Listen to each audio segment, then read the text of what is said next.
let it bang, bang.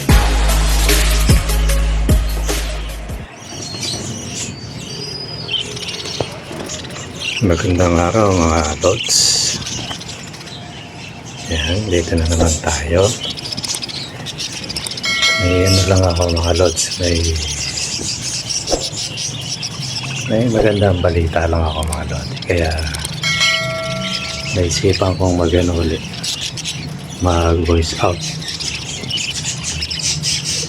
Kasi mga lods, yung mga ano natin, yung alaga natin, ano na naman. Sa huli ng video na to, makikita nyo yung mga inakay natin na malapit ng ano, ma-harvest.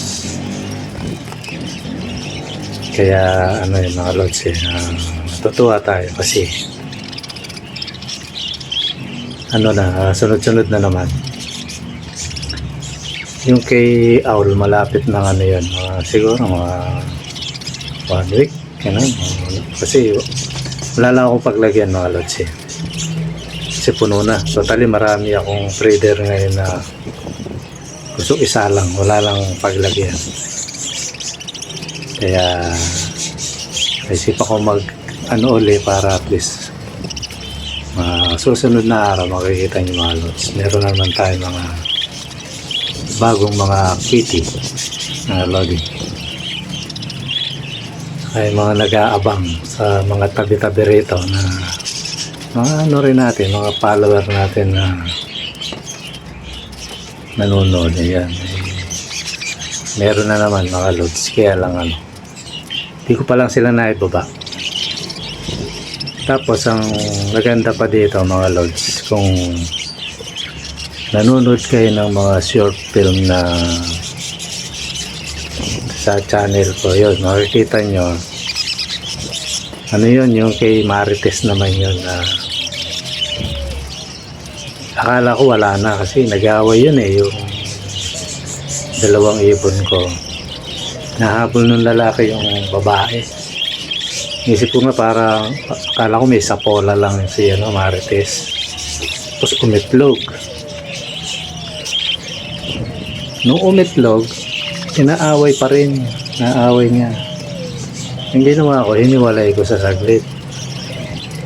Tapos, may pinaposter nga ako sa kanya hindi yan yun.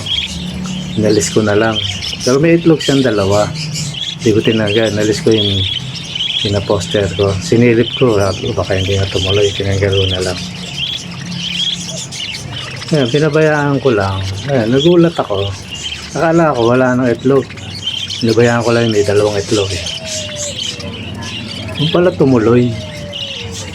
Umitlog pala siya ng umitlog. Tapos ano, kasi nakapokus ako kay ano dito sa taas yung marami. Itong mga to. Diyan ako nakapokus sa mga to. Kasi nga talagang pinapaamo natin ang todo. At dumating yung panahon na sana loogan makuha akong malaking case. Ano na, sanay na sa atin. Kaya dito ako nakapokus. Hindi ko na malaya na yun, namisa. Nandun yung mga lods sa short film na ginawa ko. Tapos minsan ipipicture ko rin yan. Tapos yung isa rin si Indilaw, si Yellow. Yun, nakita ko rin ng ano, may itlog din. 4. Nasilip ko 4. Nabayaan ko lang sila, basta naalagaan ko lang sila sa patuka. Tapos yun, nung ano, may naririnig na rin akong ano, parang umiiyak na sisiw. Kala ko yung sisiw ni Marites. Nung pala, namisa na rin. Pero hindi ko pa tinitingnan mga lods. Dinikit ko lang yung tenga ko, sabi ko, namisa na nga. Kaya, ayan, madadagdagan na naman yung ano natin. Itong mga pwede nang i-harvest na sa mga susunod na araw, sa linggo. Nasa 13 to mga lods Yun yung ano, yung kumukuha sa akin. Ito, medyo mababa, pero minsan, siyempre, kailangan nating ilabas. Ngayon, tanong na ako kung meron. Sabi ko nga, puro babae gusto mo. Eh, tanong daw niya sa misis niya. Kasi yung asawa niya yung nagde-decide kung kukuha o ano. Kaya, sa mga ano, kasi ito, mga lods, lagi kong sinasabi. Yung mga gustong bumili sa akin, mga lods, sa ano lang ako. Sa malapit lang kasi, sa baba ng presyo ng ibon natin. Kung bibiyay pa natin, talo na tayo. Kaya, yung mga gusto lang dumayo, kasi karamihan dito, tinadayo ako eh. Kung gusto nyo, ano, ang meets up lang talaga, ano, hanggang Muñoz. Yan, sa may Walter. Kung banda kayo dyan. Mas maganda na kung pumunta na kayo sa akin, para mapiguraan nyo ng todo yung mga alaga natin.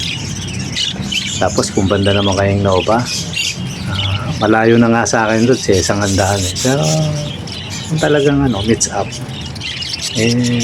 mapapayag naman tayo. Pero may condition loads kasi kung isa lang ang pares lang ang bibilin mo, hindi na siguro loads kasi talo tayo ron. At least pag naka-meets up ako sa inyo, at least 2 hanggang 3 pares o 6 na ibon kumbaga.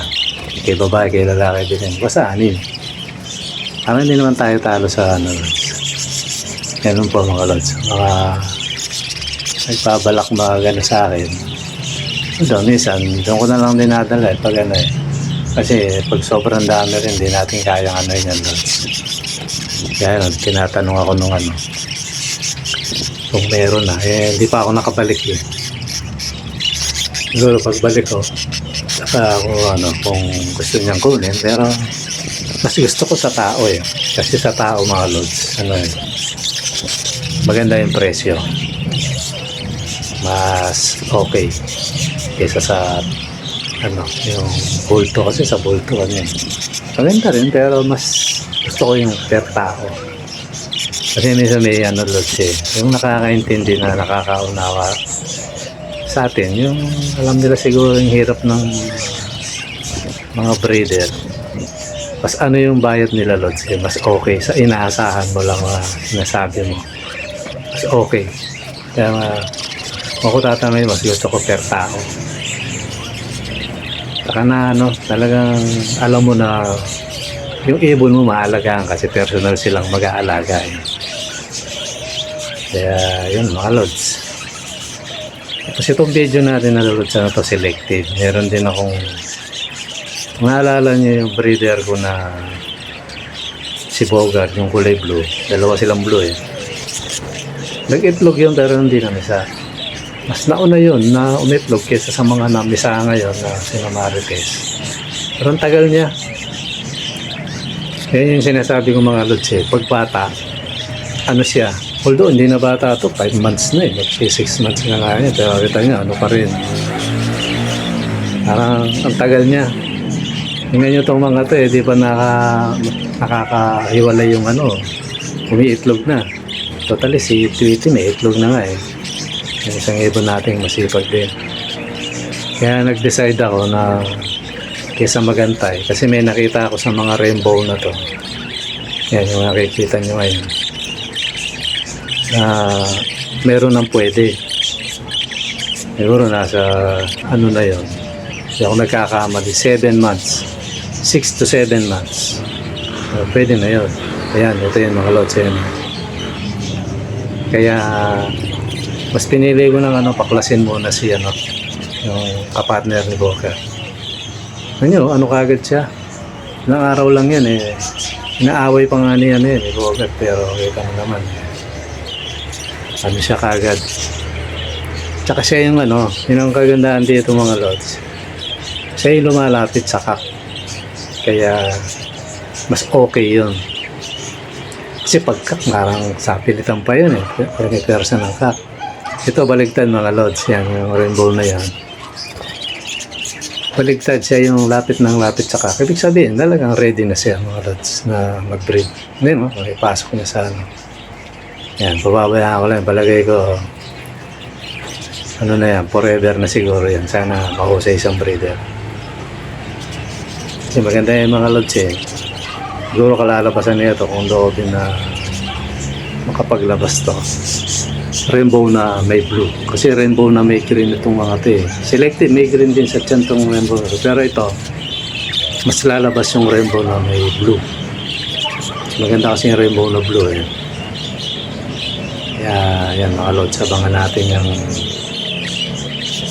anong ilalabas nila. Sana ano, magandang breeder itong si ano, itong rainbow na to. Yan mga lods, kasi sa mga susunod na araw, yan, may problema ko na naman.